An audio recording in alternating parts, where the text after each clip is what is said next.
Саламатсыңарбы. Мен көп жылдық тәжірибесі бар физиотерапевтмін.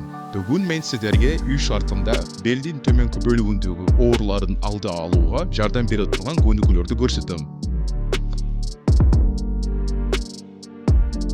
Чықанақты так еңгін астына қойыңыз.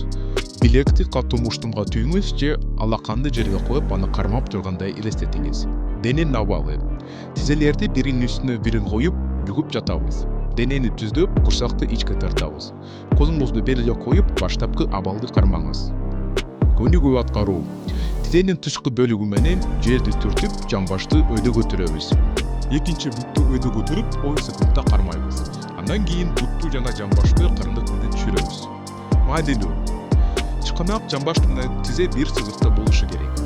Дененің турумын өзгертпестен, ар бір тарапқа 3-5 жолу қайталаймыз.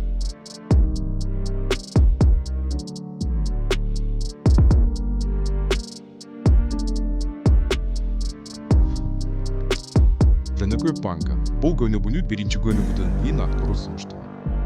Баштап қалмау. Қол жана жамбаш ортасындағы бұрыш 90 градус болушы керек. Дененің салмағы 4 тайыныш шекетінде, 2 тізе 2 қолға бірдей бөліштіреміз. Көнігуні атқару.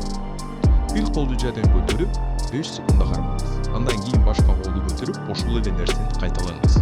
Дененин турумун сактап, bir бутты сунуп көтөрүңүз.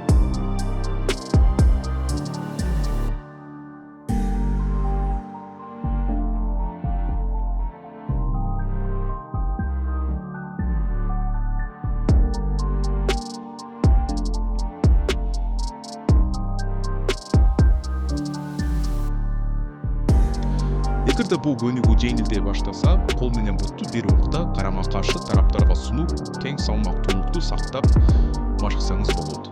Маанилүү, белди түз кармоо керек, лордоз жана кифоз табигый абалында сакталат. Көнүгүүнү оору сезимине аткаруу керек.